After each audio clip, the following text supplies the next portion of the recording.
कृपया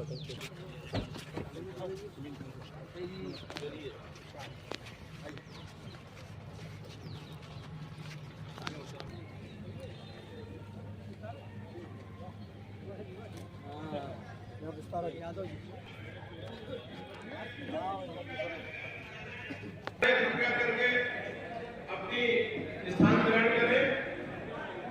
आप सब लोग कृपया करके चेयर पे बैठे सर। अच्छा जरा एसी बंद कर दीजिए। आप सब लोगों से आग्रह है भैया पीछे बैठो।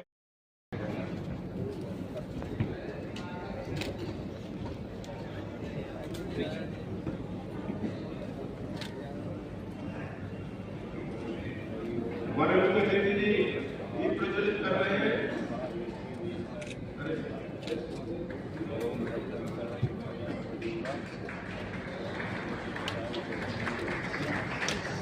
सीमा जी पूर्व जिलाध्यक्ष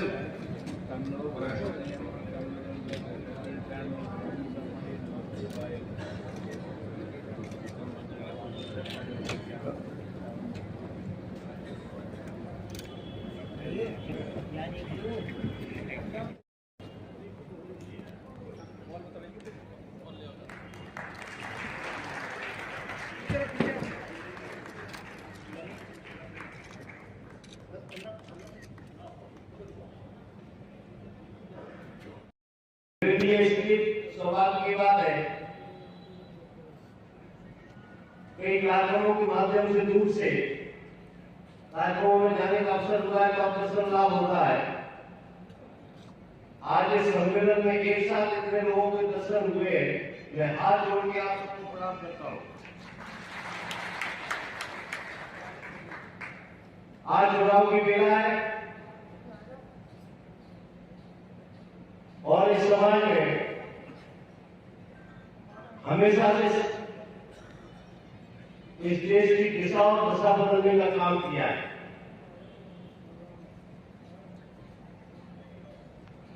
आज ये लड़ाई धर्म और अधर्म की है।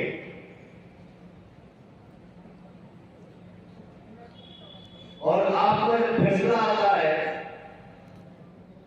तो समाज उस दिशा में, अन्य समाज उस दिशा में चलने का काम करते हैं।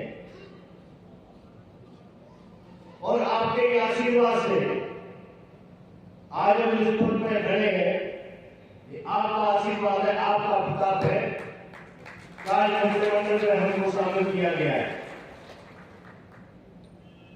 और दूसरी बात बता दूं कि दूसरे साथी ये है भाई साहब, केवल दो ही लोग हैं, राकेश शुक्ला और आदरणीय राजेश शुक्ला जी, दो ही तो है इस बार।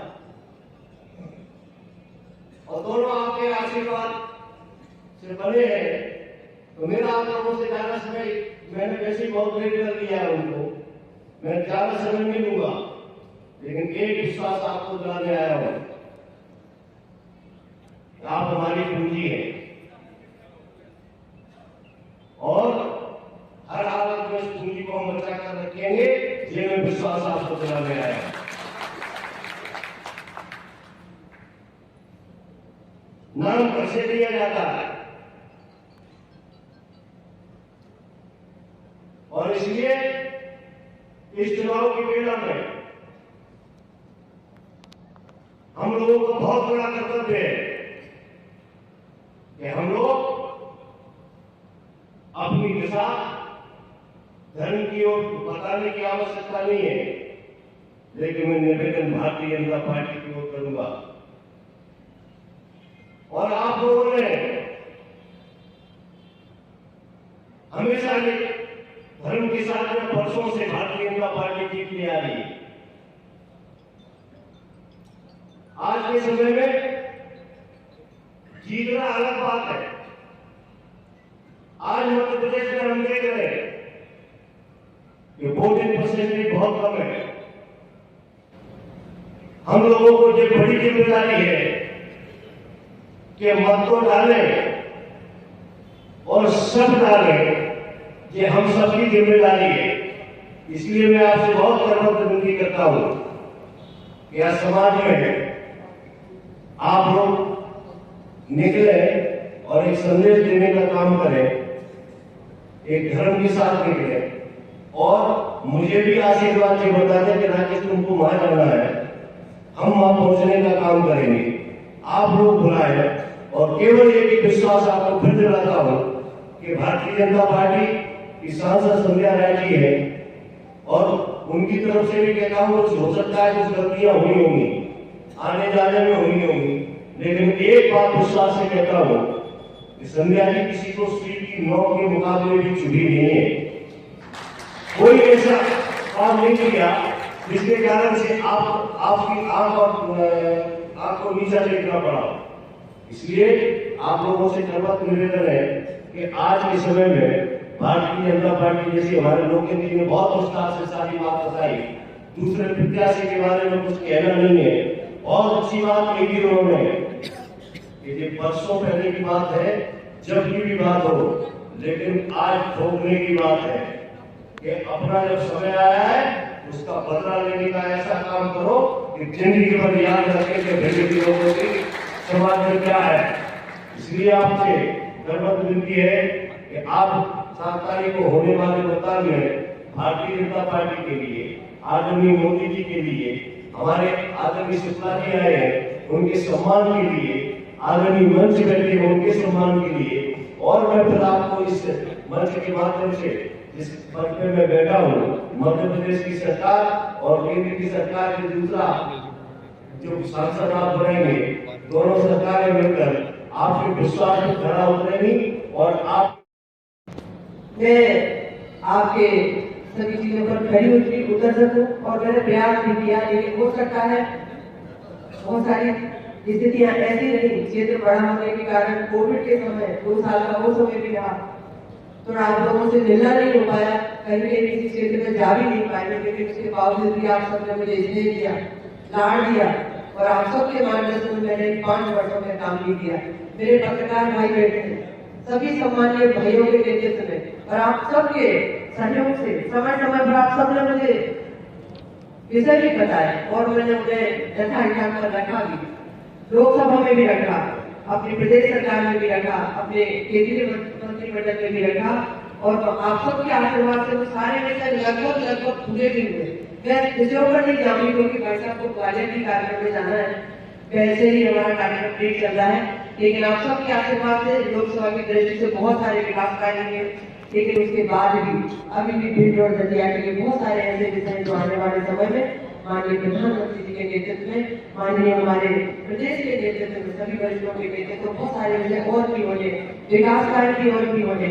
आप सबसे मैं यही कहूंगी, जिस तरह माननीय प्रधानमंत्री जी के नेतृत्व में, हमारे मुख्यमंत्री जी के नेतृत्व में देश और प्रदेश लगातार विकास की प्रगति के पथ पर अग्रसर है और माननीय प्रधानमंत्री जी का संकल्प है कि हमें 2047 तक देश को विकसित भी बनाना है और सभी वर्गों को साथ लेते हुए, सबका साथ, सबका विकास, सबका विश्वास, सबका भरोसा लेते हुए सभी वर्गों के लिए सभी तरह की कल्याणकारी योजनाएं प्रत्येक घर घर तक संचालित है।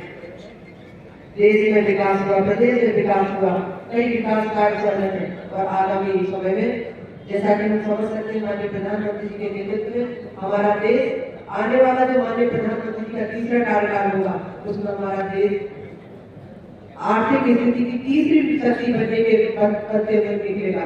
मैं आप सबसे यही प्रार्थना निवेदन करूंगी कि आप सब केंद्रीय नेतृत्व और प्रदेश के नेतृत्व के आशीर्वाद से और माननीय प्रधानमंत्री जी के नेतृत्व में आप सब माननीय प्रधानमंत्री जी को, मोदी जी को आप सब आशीर्वाद देने वाले, पूरे देश की जनता आशीर्वाद देने वाली है और आप सबके नेतृत्व में मैं प्रत्याशी के रूप में जरूर निमित्त मानूंगा। आप सब समझते ये चुनाव बड़ा चुनाव है, देश के विकास का चुनाव है, देश के भविष्य का चुनाव है, देश हमारा विश्व गुरु बने और हो सकता है माननीय प्रधानमंत्री जी के नेतृत्व में हमारा देश विश्व का नेतृत्व करे।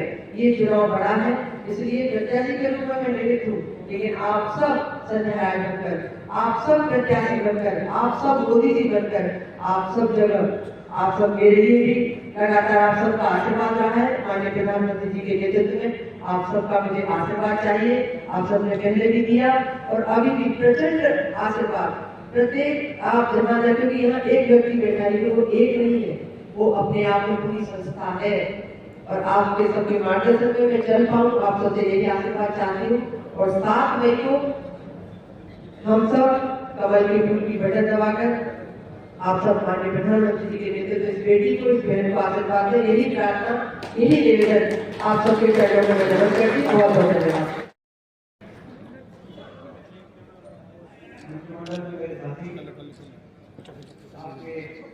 हम भेज देंगे पैसा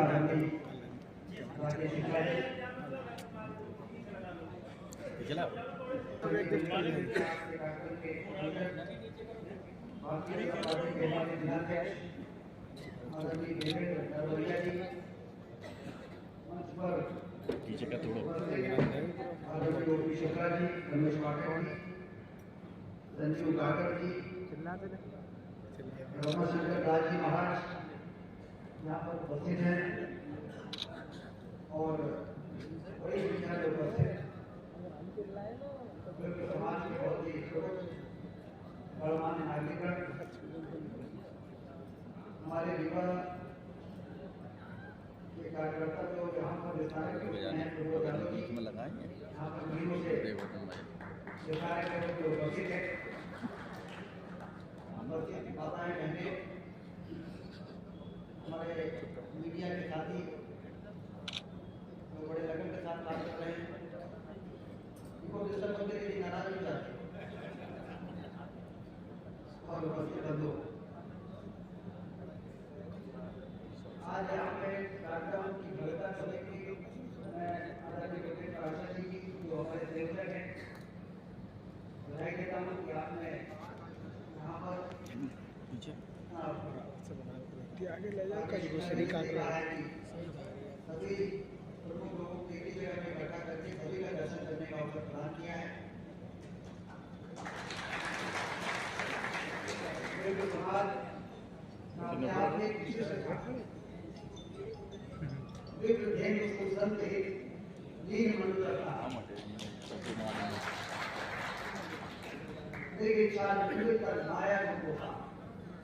भगवान ने साक्षात धरती पर जन्म लिया है, इनकी रक्षा के लिए, गाय की रक्षा के लिए, संतों की रक्षा के लिए, देवताओं की रक्षा के लिए और ब्राह्मणों की रक्षा। यदि ईश्वर ने ऐसा किया है तो क्यों किया है? इसलिए यदि ये सुरक्षित रहेंगे तो समाज को सही दिशा में दिखाने का काम होता रहेगा। यदि कुछ लोग इधर उधर करते भी हैं तो उनको समझा बिठा के, सामंजस्य बिठा के सही क्या है, गलत क्या है, शास्त्र क्या कहते हैं, पुराण क्या कहते हैं, वेद क्या कहते हैं, ये समय समय पर लोगों को के सामने प्रस्तुत करके समाज को सही दिशा में ले जाने का काम होता रहेगा और सनातन भी सुरक्षित रहेगा और देश भी सुरक्षित रहेगा।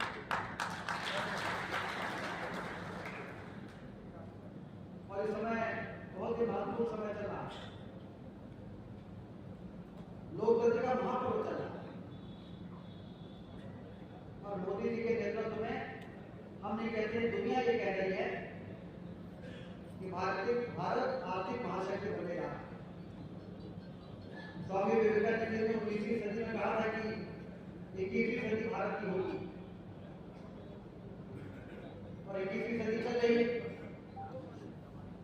नरेंद्र मोदी जी का भी बड़े पत्रकार के साथ इंटरव्यू था अरुणपुरी, तो वो पूछ रहे थे कि मोदी जी 2024 का चुनाव शुरू है, आपकी क्या तैयारी है? तो मोदी जी ने उनकी ओर देख के कहा कि मोदी को पहचाना नहीं। तो वो पत्रकार भी मोदी जी का इंटरव्यू ले रहा था, तो भारत में नंबर 1 के पत्रकार वो भी थे। उन्होंने कहा कि आप मुझसे 2024 की बात कर रहे हैं, मैं 2047 की तैयारी कर रहा हूँ। और इस संजय ने बता दी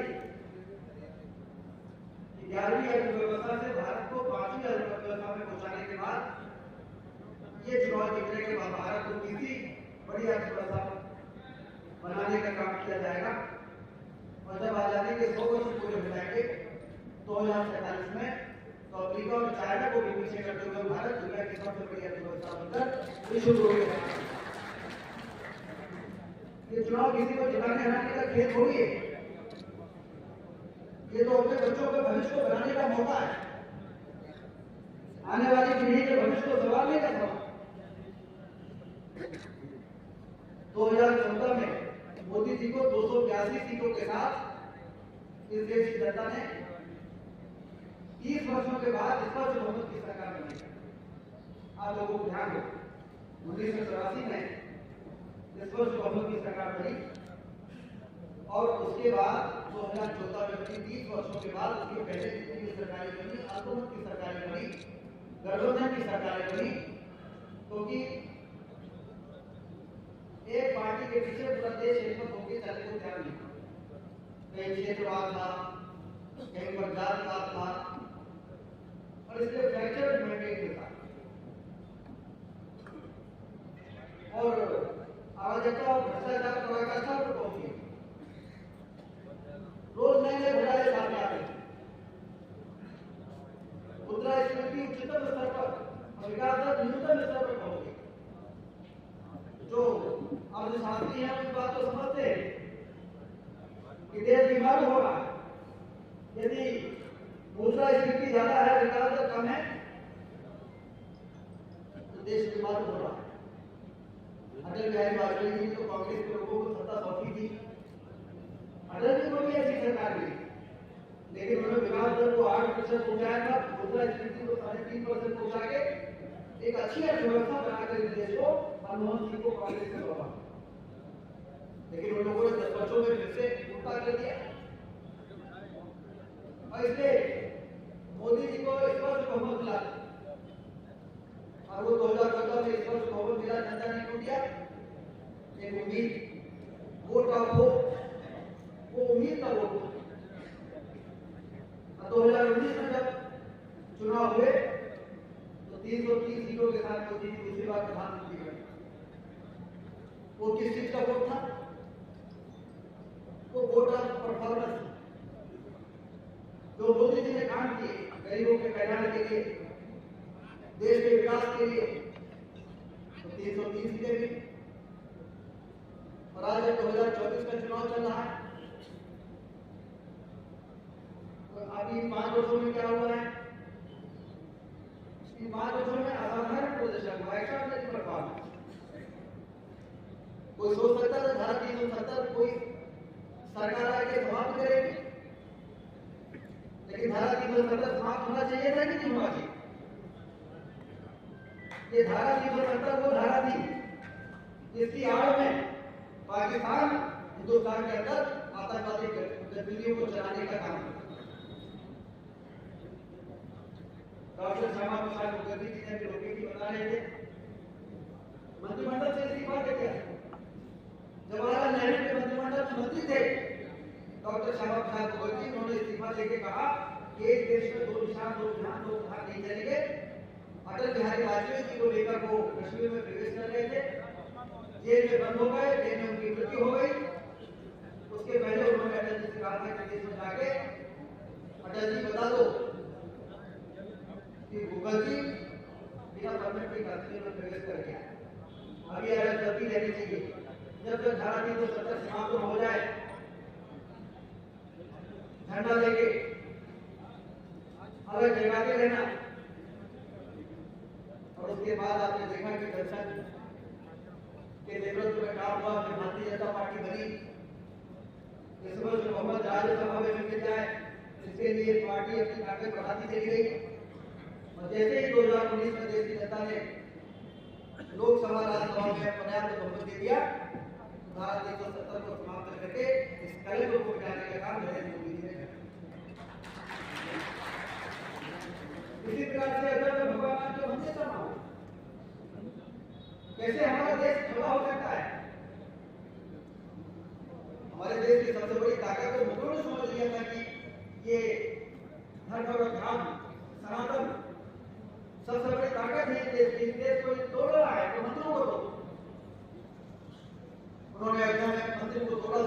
को थोड़ा मथुरा काशी हर जगह उन्होंने तो उनको समझ में आ गया कि देश की आत्मा कहाँ पे बसती है। लेकिन आजादी के बाद हमारे यहाँ के लोगों को समझ नहीं आया कि सांस्कृतिक विरासत हमारी सनातन के जो स्थापित मानदंड है उनको यदि हम पुनर्स्थापित नहीं करेंगे तो हम दुनिया का नेतृत्व करने वाला भारत देश का निर्माण नहीं कर पाएंगे। ये छोटी घटना नहीं है, सारे दुनिया ने लोहा माना है भारत 370 के हटने का और अयोध्या में भगवान राम के भव्य मंदिर के निर्माण का। इससे भी प्रतीक रूप से स्मारक नहीं है, ये दुनिया में भारत की ताकत को पुनर्स्थापित करने का एक बहुत बड़ा इस तरह से अटल बिहारी वाजपेयी जी ने पोखरण का विस्फोट करके अमेरिका के राष्ट्रपति का फोन आ गया अटल जी के पास दूसरे दिन। अटल जी कैसे आपने परीक्षण कैसे कर लिया परमाणु? अटल जी ने कहा कि हमने परमाणु बनाया, हमने परीक्षण कर दिया। मन नहीं लग रहा, मन नहीं लग रहा, वहीं लगा क्या गलत किया? आपको हमने पूछा नहीं। तो अटल जी ने कहा कि पूछने की क्या जरूरत है, मुझे आवश्यकता महसूस नहीं होती है। परमाणु शक्ति संपन्न भारत जी क्यों नहीं बनना चाहिए? तो अमेरिका ने हमेशा की तरफ उसकी आदत खराब की अमेरिका की, भारत के प्रधानमंत्रियों को डराने की, धमकाने की, झुकाने की। अटल जी आपको मालूम नहीं कि बहुत गंभीर परिणाम होंगे।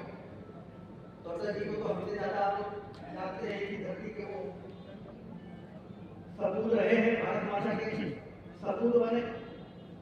तो उन्होंने कहा क्या परिणाम होगा, हम प्रतिबंध लगा देंगे। अटल जी ने कहा मिस्टर प्रेसिडेंट निकल प्रतिबंध लगाने की सोच रहे हो, आदमी प्रतिबंध लगा दो, लेकिन भारत अंतर्राष्ट्रीय दबाव को झुकने वाला देश नहीं। उसके बाद भारत की ताकत एक बार दुनिया की नजरों में स्थापित हुई और अब भारत की ताकत फिर से दुनिया के सामने स्थापित हुई जब ये उलझे हुए मामले बड़ी कुशलता के साथ नरेंद्र मोदी से सुलझाए। क्या ये 5 वर्ष असाधारण प्रदर्शन के नहीं है? एक और विकास के काम, शानदार 4 लेन की सड़कें बन रही है, दतिया से ग्वालियर होते हुए देवास और इंदौर चले जाइए, भोपाल चले जाइए, झांसी से रीवा चले जाइए, 4 लेन विश्व स्तरीय बाहें फैलाई हुई ये सड़कें, रेलवे की लाइनों का विस्तार हो रहा, हवाई अड्डे बन रहे। हमारे रीवा जैसे शहर में तो ठीक है, शहर कहलाता है, 400 करोड़ का हवाई अड्डा, इस तरह से पूरे देश को बता दीजिए देश की आर्थिक गतिविधियों को बढ़ाने वाला काम है। इसलिए ऐसे ही 11वें नंबर से 5वें नंबर पर नहीं पहुंचा हमारा देश। सड़कें बनी है, रेलवे की लाइनें, सिंचाई की नहरें बनी है, 24 घंटे बिजली दी गई है।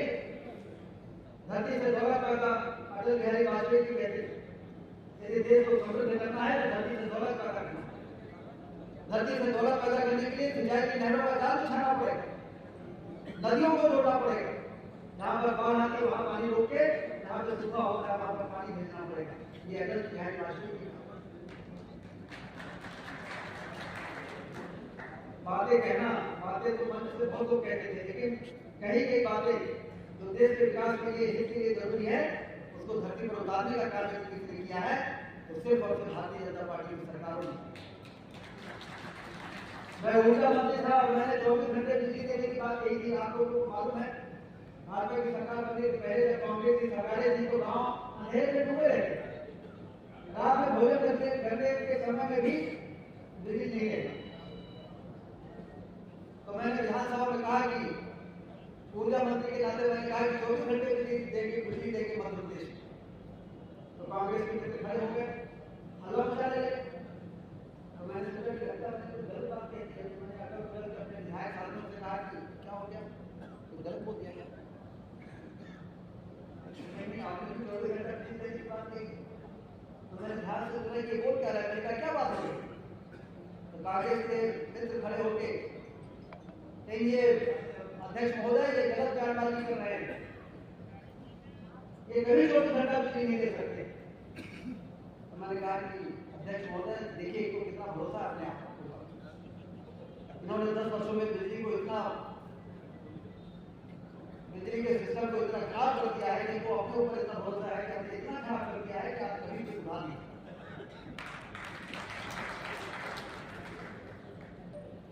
और इसलिए सुशासन और कुशासन, अंधेरे में डूबा हुआ मध्य प्रदेश, बिहार से बदतर सड़कों वाला मध्य प्रदेश, ये कुशासन पर प्रतीक है।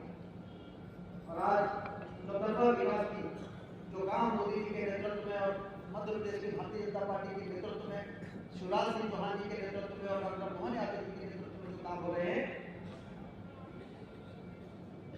विमानों राज्य का करने का मध्य प्रदेश के माध्यम से ये सुशासन का प्रतीक है। ये भारतीय जनता पार्टी की सरकारें हैं जिन्होंने देश की जनता को बताया है कि सुशासन और कुशासन में अंतर क्या होगा। और नहीं लोग सोचते कि सभी सरकार एक ही तरह की होती है। यदि आपके आशीर्वाद से भाजपा की सरकारें नहीं बंद होती और काम करने का मौका भारतीय जनता पार्टी की सरकारों को नहीं मिला होता, तो राजनीतिक लोग के इसी प्रकार से देखते रहते लोग और जनता को लगता है कि काम हो ही सकता है। लेकिन हमने लोगों को बताया कि नहीं, काम हो सकता है, होता है। कठिन से कठिन काम भी होते हैं। राम जन्मभूमि में देश की जनता की भावनाएं इतनी थी कि यहाँ पर मंदिर बनना चाहिए, तो मंदिर भी बनाया जा सकता है। भारतीय जनता पार्टी की सरकार ने 500 वर्ष भले लगे हो कि भारतीय जनता पार्टी की सरकार ने दिखाया कि काम हो सकता होता है। ऐसे नहीं तो पहले तो आपके बगल में उत्तर प्रदेश में जनता एक बार नाराज होती थी तो मुलायम सिंह की सरकार बना देती थी, फिर नाराज होती थी तो मायावती की सरकार बना देती थी। तो जनता को लगता था कि दोनों कुछ काम नहीं कर रहे हैं, एक नागनाथ है तो दूसरे सापनाथ है, ये सरकारें कुछ नहीं करेगी। एक समय ऐसा आ गया था, लोगों को लगता था कोई कुछ नहीं करेगा, बेकार रहते तो वोट देते। लेकिन आज 2014 में 282 सीटें, 2019 में 303 सीटें और असाधारण काम करने के बाद 2024 के चुनाव में हम भारतीय जनता पार्टी के लोगों को ये नारा लगाने की आवश्यकता नहीं पड़ रही है। पूर्व से लेकर पश्चिम और उत्तर से लेकर दक्षिण तक देश की जनता नारा लगा रही है, फिर एक बार मोदी सरकार और अब की बार क्या होगा। लोगों को समझ में आ रहा है कि हम सही दिशा की ओर आगे बढ़ रहे हैं, भारत देश सही दिशा की ओर जा रहा है, आर्थिक महाशक्ति बनेगा। जब आर्थिक महाशक्ति कोई देश बनता है, कोई भी काम करने के लिए सरकारों को किसी को देखना नहीं पड़ता। आज गांव में मुझे बता रहे थे, बहुत मैंने जब बोला तो उन्होंने कहा हमारे यहाँ आ रहा है फिल्टर प्लांट बना के और सब गांवों में टंकियां बना के पाइपलाइन बिछा करके और फिल्टर वाला पानी गांव में भी लोगों के घरों में नल से जल देने का काम, जैसा बड़ा काम कोई सरकार करने का जिम्मा अपने हाथ में लेगी। जो शहर में फिल्टर प्लांट से शुद्ध मीठा जल देने, क्या ये छोटा काम है? भेज के और ज्यादा पैसा खर्च करके और पढ़ाई की सुविधा देते हैं। वैसे हमारे पूरे मध्य प्रदेश में एक बेटा कॉलेज 350 करोड़ में बनता है, उसका अस्पताल 350 करोड़ में बनता है। इन सब कामों के लिए सरकारों के पास पैसा होना चाहिए कि नहीं होना चाहिए?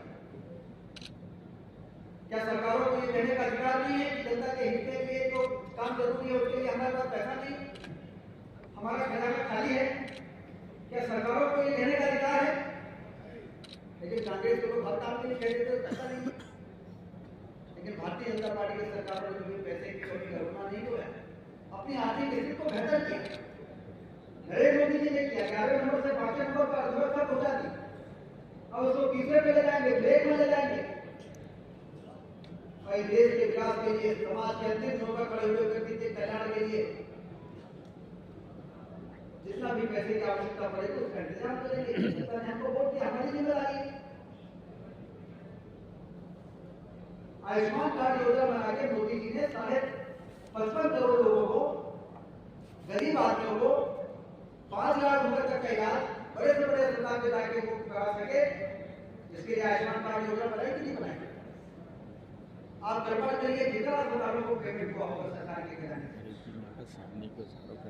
हम लोग तो देखते हैं कोई किडनी ट्रांसप्लांट होता है, कोई बाईपास सर्जरी हो रही है, कहीं पर एंजियोप्लास्टी हो रही है, गरीब आदमी जाता है, बस उसके परिजन ले जाके, और चाहे वो कोई प्राइवेट अस्पताल ही क्यों न हो, भर्ती होते हैं, आयुष्मान कार्ड देखिए और उनको भर्ती कर दिया जाता है। 55 करोड़ लोगों को आयुष्मान कार्ड दिया मोदी जी। पहले तो एक कोई गरीब आदमी बीमार हो जाता था, उसके परिजन उसको लेके मोहल्ले में घूमते थे कि साहब इसको 3 लाख रुपया खर्च होना है, कोई 2,000 दे दो, कोई 5,000 दे दो, चंदा इकट्ठा होता था। हम लोगों ने अपनी आंखों से देखा है, कुछ का चंदा इकट्ठा हो जाता था तो इलाज हो जाता था, कुछ का नहीं हो पाता था और किसी की मौत हो जाती। अगली बार मोदी जी ने कहा है कि 70 साल के ऊपर, यहाँ पर कितने लोग 70 साल को ज्यादा से ज्यादा की उम्र के हैं, हाथ उठाए,